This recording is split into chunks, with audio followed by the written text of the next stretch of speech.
بسم الله الرحمن الرحيم. الحمد لله رب العالمين، والصلاة والسلام على رسوله الأمين وعلى آله وصحبه أجمعين. أما بعد، فقد قال جل وعلا في كتابه العزيز بعد أعوذ بالله من الشيطان الرجيم. بسم الله الرحمن الرحيم. وما أنفقتم من نفقة أو نذرتم من نذر من نذر فإن الله يعلمه.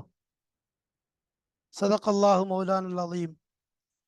சங்கைக்குரிய அல்லாஹுவின் நல்லடியார்களே, அன்பும் பாசமும் நிறைந்த மாணவ சகோதர சகோதரிகளே, அல்லாஹுடைய அருளினால் கிருபையினால் சஃபூத்து தஃபாசீர் என்ற விரிவுரை கிதாபின் மூலமாக சூரத்துல் பக்ராவின் ஆயத்துகளை மிக தெளிவாக நாம் பார்த்து வருகிறோம்.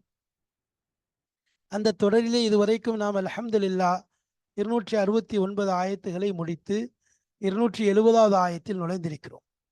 270 274 வரைக்கும் ஒமான் ஃபக்தும் மின் நஃபகத்தின் நதர்த்தும் மின் நதரின் என்று ஆரம்பிக்கும் 270வது ஆயத்தில் இருந்து கடைசியாக வலா ஹவுஃபுன் அலைஹிம் வலாஹும் யஹ்ஸனூன் என்று முடியும் 274வது ஆயத்து வரைக்கும் உள்ள 70, 71, 72, 74 இந்த 5 ஆயத்துகளுடைய விளக்கங்களை, இதற்கும் முந்தைய ஆயத்துகளுக்கு மத்தியுள்ள தொடர்புகளை, இதிலுள்ள அகராதி பொருட்களை, இதன் இலக்கிய நயங்கள், இன்னும் வசனங்களின் பயன்கள், இவ்வாறாக தொடராக பார்த்து வருகிறோம்.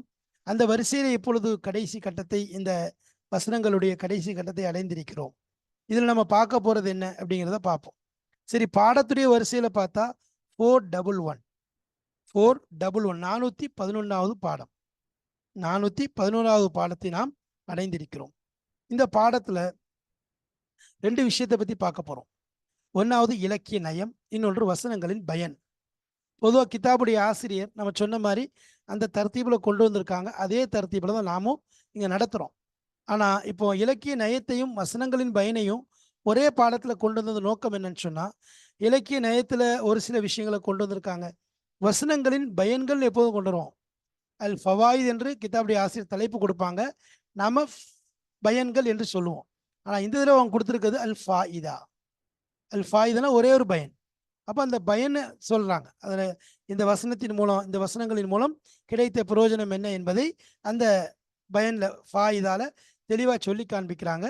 அதனால நம்ம இலக்கிய நயத்தையும் இதில் பேச போகிறோம், வசனங்களின் பயத்தையும் வசனங்களின் பயன்களையும் இதில் பேச போகிறோம். அதுதான் இப்போ இலக்கிய நயத்தில் பொறுத்த வரைக்கும் இங்கே ஜினாசுல் இஷ்திகாக் என்ற பாடத்தை, அதாவது ஜினாஸ் சம்மந்தமாக பேசுகிறாங்க, திபாக் என்பது சம்மந்தமாக பேசுகிறாங்க, இத்னாப், இந்த 3 வகையான இலக்கண விஷயங்களை இதில் கிதாபுடைய ஆசிரியர் கொண்டு வர்றாங்க இந்த ஆயத்துகளுடைய, இந்த வசனங்களுடைய விளக்கத்தில்.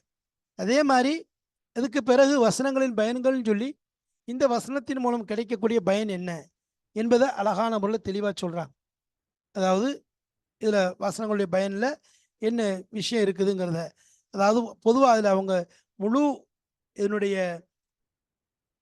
முனாசபத்தும் சரி, அதனுடைய முடிவான ஃபாயிதாவும் சரி, ஒரே ஒரு மகஸ், ஒரே ஒரு ஃபண்டமெண்டல் விஷயத்தை கொண்டு வந்திருக்கு.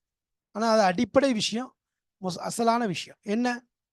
நீங்கள் எதை செஞ்சாலும் அல்லாஹ்வுக்காக செய்யுங்க, இது முதல் விஷயம். அடுத்து ரகசியமாக செய்கிறது ரொம்ப சிறந்ததாக இருக்கு. நான் ரகசியமாக செய்கிறேன், யாருக்கும் தெரியாமல் போயிருதுங்கிற கவலைப்பட தேவையில்லை. ரகசியமாக செஞ்சால் நிச்சயமாக அல்லாஹ் அதை வெளிக்கொண்டு வருவான் என்பதை அந்த கவிதையின் மூலமும் அந்த ஃபாயிதாலையும் தெளிவாக நமக்கு எடுத்து சொல்கிறாங்க. அப்போ அதனால் இதன் மூலம் அவங்க சொல்ல வர்றது என்னன்னு சொன்னால், எப்படி ஆரம்பத்தில் முனாசபத்தில் கிதாபுடைய ஆசிரியர் இதை இந்த இடத்துல அல்லாஹ் தஆலா அந்த ஆயத்துகளுக்கும் இந்த ஆயத்துகளுக்கும் உள்ள தொடர் என்னன்னு சொன்னால், முந்தின ஆயத்துக்களை ஃபுல்லாக செலவழிப்பதன் நோக்கம் எப்படி இருக்கணும், செலவழிக்கக்கூடிய விஷயத்தில் எதை கலந்துடக்கூடாதுன்னு சொன்ன அல்லாஹு தாலா இந்த ஆயத்தில் ஒரே வார்த்தையில் சொல்கிறான், ரகசியமாக செலவழிக்கிறது ரொம்ப சிறந்தது. பகிரங்கமாக செலவழிப்பதும் ஓகே தான், ஆனால் அதை விட மிகச்சிறந்தது ரகசியமாக செலவழிக்கிறது.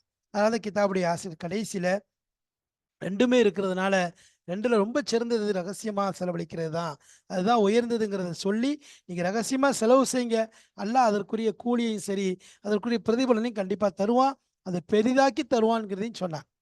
அந்த அடிப்படையில் தான் இங்கே அதை ரகசியமாக செலவழிக்கக்கூடிய இந்த விஷயத்தையும் இங்கு பேசப்படுது. அதோட இலக்கிய நயத்துடைய அடிப்படையில் ஜினாசுல் இஷ்டிகா கூடிய அந்த பாடத்தை இங்கே சொல்லி ரெண்டு விஷயங்களையும் இதில் இலக்கிய நயத்தையும் நம்ம பேச போகிறோம், வசனங்களின் பயன்களையும் பற்றி இதில் தெளிவாக சொல்லி இன்ஷா அல்லாஹ் இந்த பாடத்தை நம்ம பார்க்குறோம்.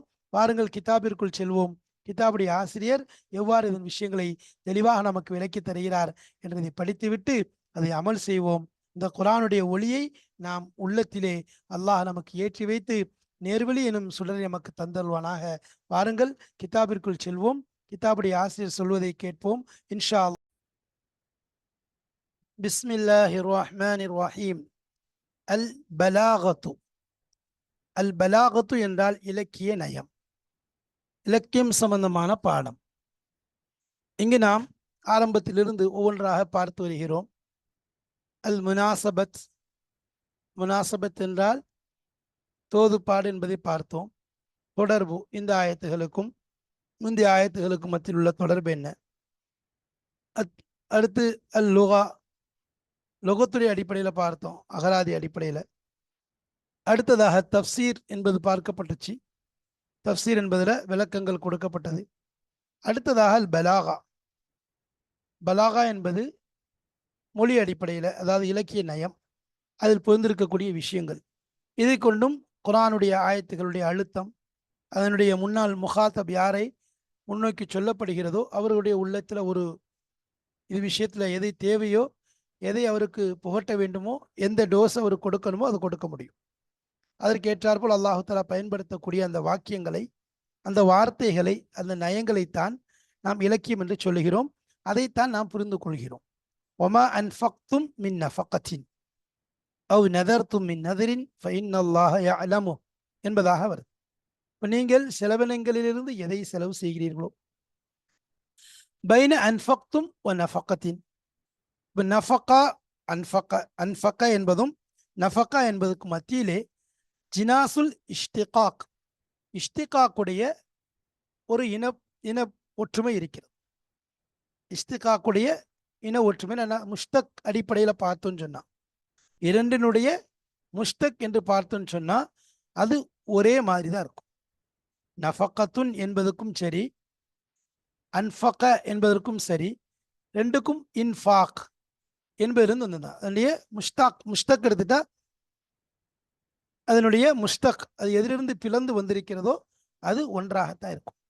ஒக்கதாலிக்க இவ்வாறே தான் பைன நதர்த்தும் வ நதிரின் உமா அன்ஃபக்தும் மின் நஃபகத்தின் அவ நதர்த்தும் மின் நதிரின். நதர்த்தும்ங்கிற வார்த்தை, நதிருங்கிற வார்த்தை அதே மாதிரி தான். இதுன்னு நதர்த்தும்ங்கிறது ஃபேலா வருது, நதிருங்கிறது இஸ்மா வருது, இஸ்மு.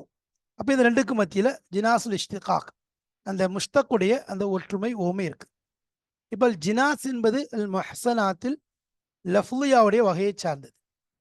அல் மஹ்சனாத்தில் மானவியா லஃப்லியா என்று சொல்கிறோமே, இது எல்லாமே மஹ்சனா இல்முல் பதியுடைய வகையை சார்ந்தது.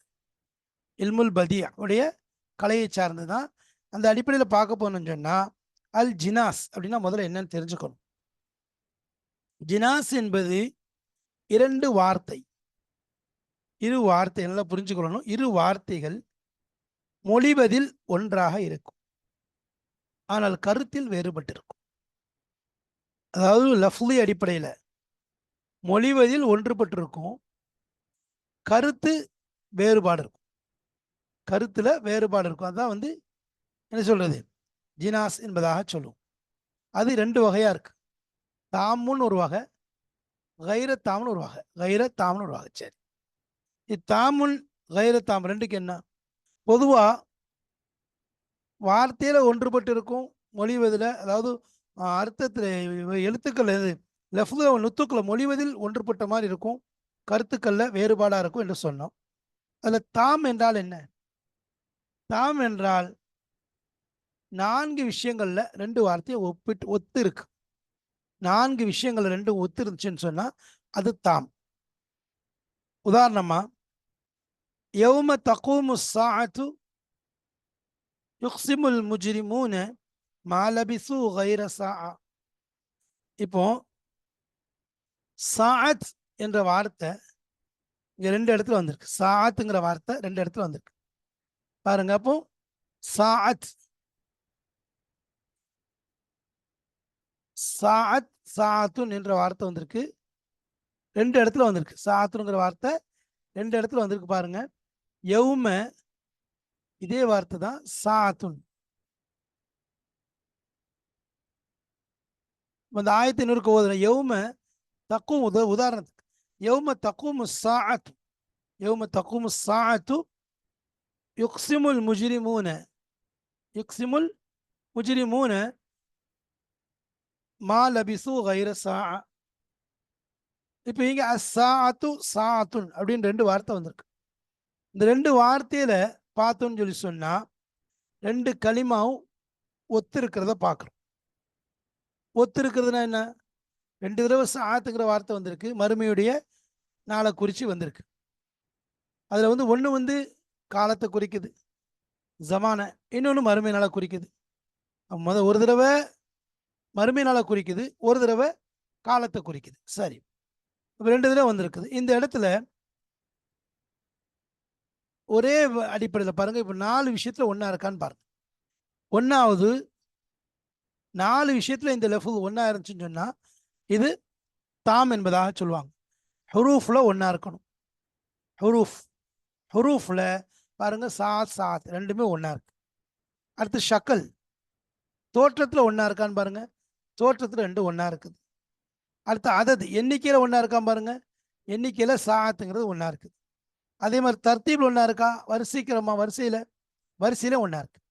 ஒன்றாவது எண்ணிக்கை எழுத்துக்கள் அடிப்படையில் ஒரே மாதிரி தான் இருக்குது, தோற்றத்தில் ஒரே மாதிரி இருக்குது, நம்ம எண்ணிக்கையில் ஒரே மாதிரி இருக்குது.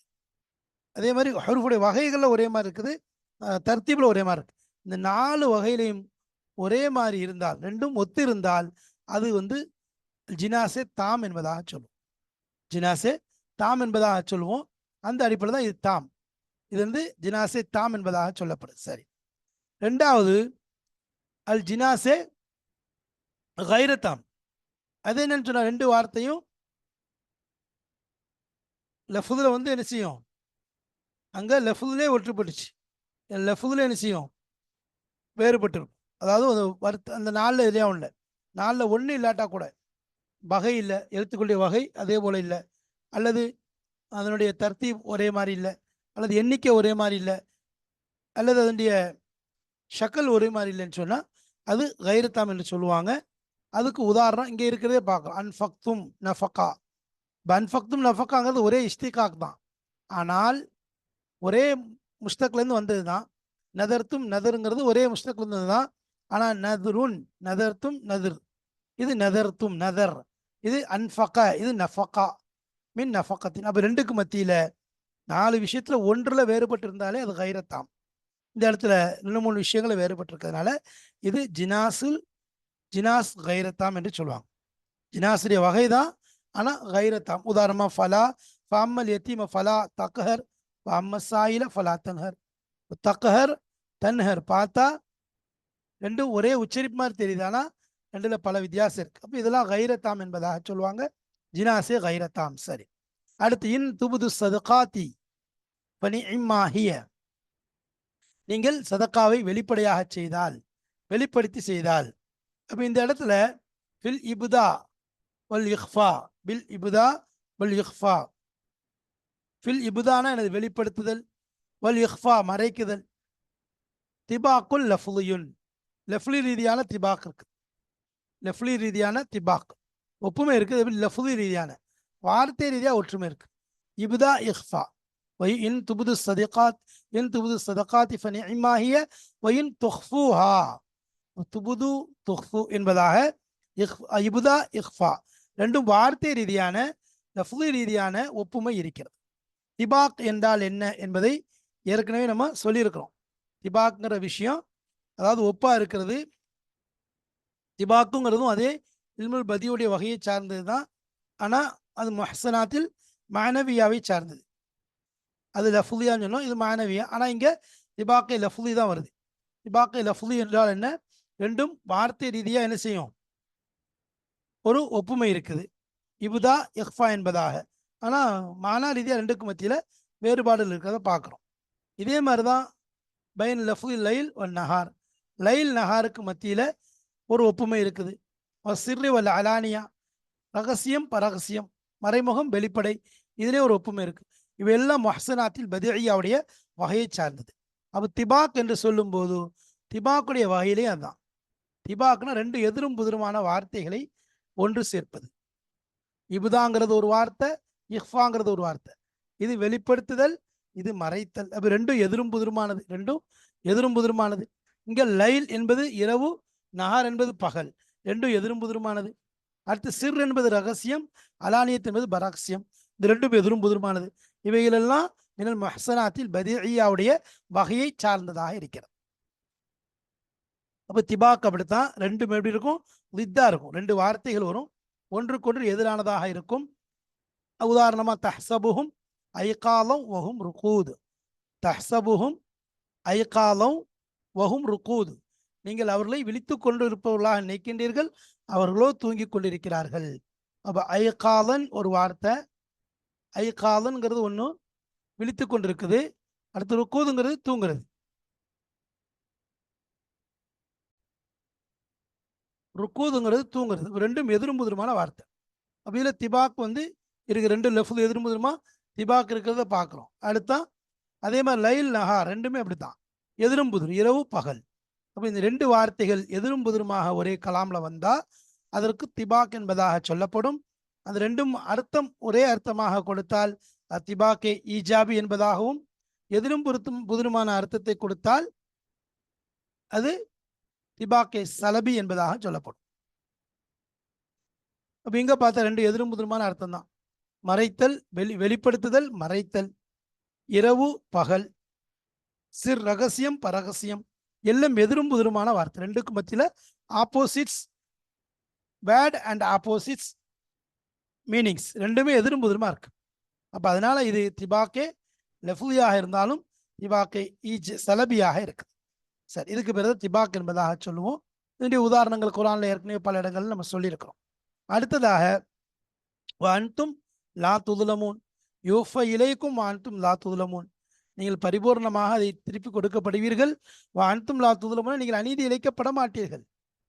இந்த இடத்துல இத்னாப் லி உருதிஹா பாத கௌலிஹி யுவஃப இலைக்கும், யுவஃப இலைக்கும் என்ற வார்த்தைக்கு பின்னால் இது வந்ததுனால இதுக்கு பேரு இத்னாப். ஏன்னு சொன்னா நம்ம இத்னாபுடைய வகையில சொல்லியிருக்கோம். இத்னாப் என்பது, இஜாஸ் என்பது, முசாவாத் என்பது மூன்றும் ஒரு வகை, மூன்றும் ஒரு விதமான வகை. அது முஹ்சனாத்தில் இதெல்லாம் என்னது, ஈஜாஸ் சரி, இத்னாபும் சரி, முசாவாத்தும் சரி, இந்த மூன்றும் ஒரு வகையா இருக்கு. இது என்னன்னு சொன்னா, ஒன்று வந்து ஈஜாஸ்னா சுருங்க கூறி கருத்தை பெருச வெளிக்கொண்டு வர்றது. முசாவாத்னா ரெண்டும் சமமாக இருக்கும், கருத்தும் அதேபோல் வார்த்தையும் ஒரே சமமாக இருக்கும். அதுக்கு பேர் முசாவாத் என்பதாக சொல்லப்படும். ஆனால் இத்னாப் என்றால் என்ன? இத்னாப் என்றால் வார்த்தை அதிகமாக இருக்கும், கருத்து குறைவாக இருக்கும். திரும்ப அதை கொண்டு வர்றது, திரும்ப ஒருக்க கொண்டு வருது. திரும்ப கொண்டு வரது இத்னாப்னு சொல்லி சொல்லுவாங்க. இத்னாபுடைய வகை, இத்னாபுடைய வகையை பார்க்கும்போது அதில் வந்து உதாரணமாக பல வகை, அது வந்து பல விஷயத்துக்காக பல நோக்கத்துக்காக புழங்கப்படும். நம்ம அதை பல இடத்துல சொல்லியிருக்கிறோம், பல நோக்கத்துக்காக புழங்கப்படும். உதாரணமாக ஹாஸுக்கு பிறகு ஆமை கொண்டு வருவாங்க. எதுக்குன்னா இந்த ஹாஸுடைய சிறப்பை எடுத்து சொல்றதுக்காக வேண்டி. அதே மாதிரி ஹாஸுக்கு பிறகு, அதாவது ஆமுக்கு பிறகு ஹாஸு சொல்றது, ஹாஸுக்கு பிறகு ஆமை கொண்டு வருவாங்க. ஏன்னு சொன்னால் அந்த ஹாஸில் ஒரு தனி கவனிப்பு ஏற்படணுங்கிறதுக்காக வேண்டி. அடுத்து மூடலாக சொல்லிட்டு அதை தெளிவாக விளக்குவாங்க. ஏன்னு சொன்னால் கேட்கக்கூடியவுடைய அந்த அந்த சிந்தனையில் இது பதியணுங்கிறதுக்காக வேண்டி. சிலது திரும்ப திரும்ப சொல்லுவாங்க.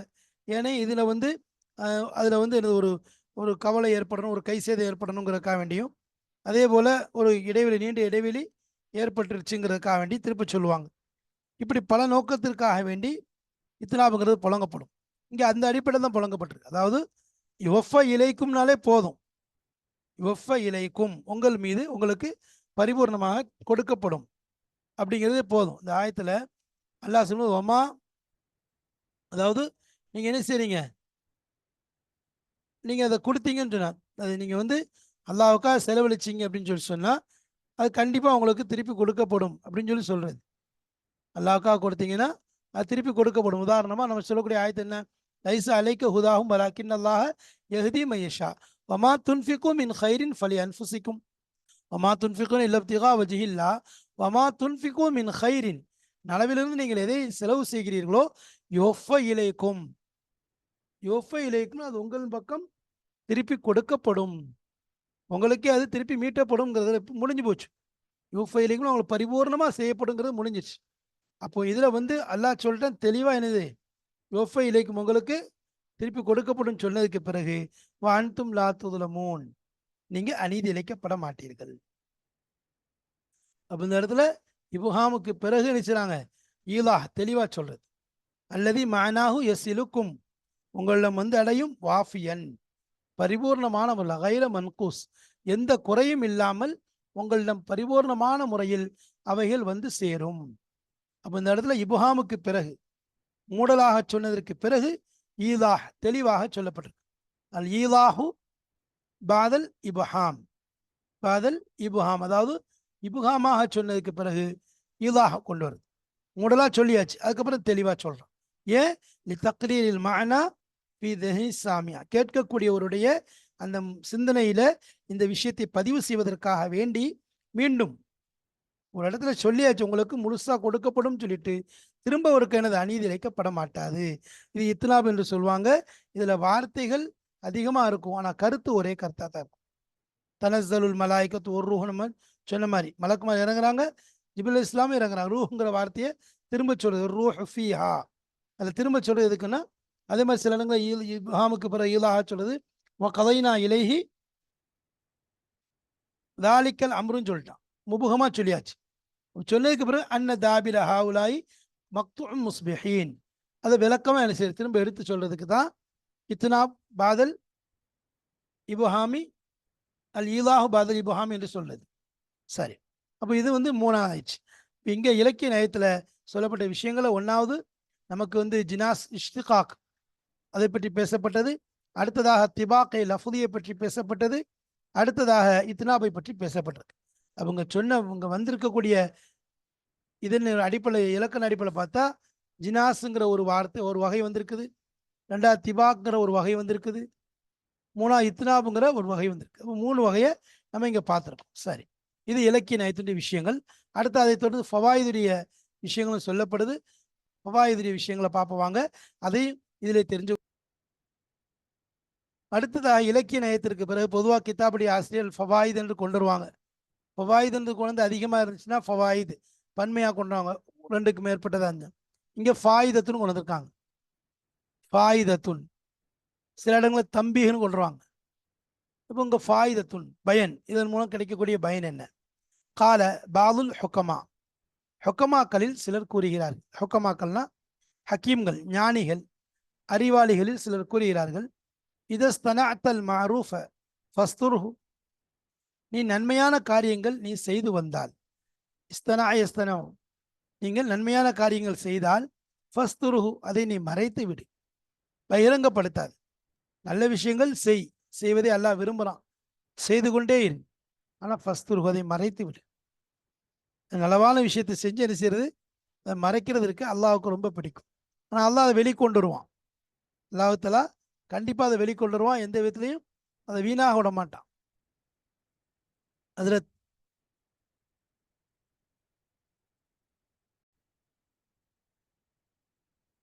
இதஸ்தனஅத்தல் மஅரூஃப ஃபஸ்துர்ஹு, அதை நீ மறைச்சிரு.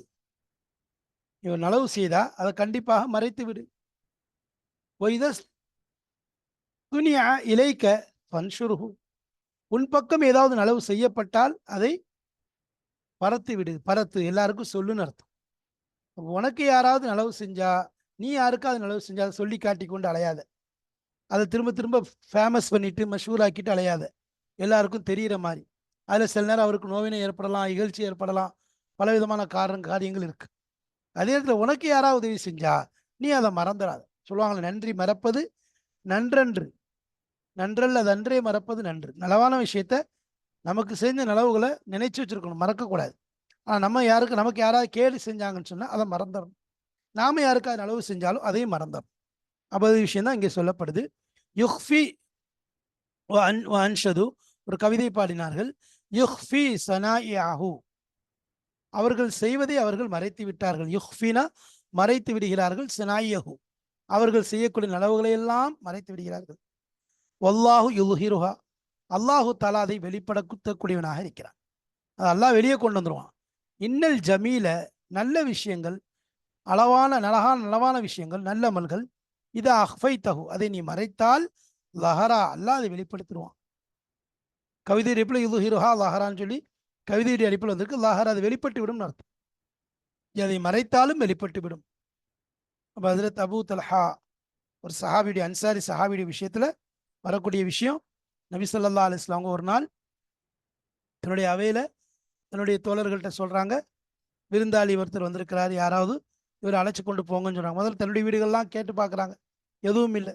இப்போ நபியுடைய விருந்தாளி ஒரு சஹாபி ஒருத்தவங்க தயாராகிடுறாங்க, யாரை சொல்லலாம், நான் கூட்டு போயிருன்னு சொல்றாங்க. கூட்டு போயிருன்னு சொல்லிட்டு என்ன செய்றாங்க, அவரை கூட்டு போறாங்க. கூட்டு போய் மனைவிட்ட சொல்றாங்க, இது போல நபியினுடைய விருந்தாளி அப்படின்னு சொன்னோன்னா, அந்த மனைவி சொல்றாங்க, இங்கே ஒன்றும் இல்லையே, குழந்தைக்கு மட்டும்தான் உணவு இருக்குது, வேறு அந்த அளவுக்கு இல்லையே என்பதாக சொல்றாங்க. சொன்ன உடனே அந்த சஹாபி சொல்றாங்க, சரி நீங்க என்ன செய். அப்போ அந்த பெண்மணியே சொல்றாங்க, நான் அந்த குழந்தைய அப்படியே விளையாட்டு காட்டி தூங்க போடுறேன். விளையாட்டு காட்டி நான் தூங்க போடுறேன். நீங்க என்ன செய்யுங்க, அந்த குழந்தை தூங்குனதுக்கு பிறகு நீங்க நம்ம மெஹமானோட உட்காந்து சாப்பிடுங்க. மெஹமானோடு சாப்பிடும் பொழுது நான் என்ன செய்கிறேன், ஏன்னா உணவு வந்து ஒரு ஆளுக்கு தான் இருக்கு, மெஹமானுக்கு மட்டும் தான், விருந்தாளிக்கு மட்டும் தான் இருக்கு.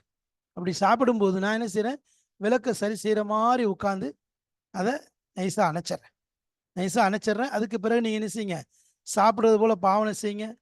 அவர் உங்களோட சாப்பிடுவார். யார், மெஹமான். அவர் சாப்பிட்டுட்டு இருப்பார், நினைப்பார் நம்ம கூட வீட்டுக்காரும் சாப்பிட்றாருங்கிற அடிப்படையில் அவர் சாப்பிடுவார். அவர் திருப்தியாக வயிறு நிறைய சாப்பிடுவார், நாமும் சாப்பிட்டு நினைப்பார் என்பதாக சொல்லிடுறாங்க.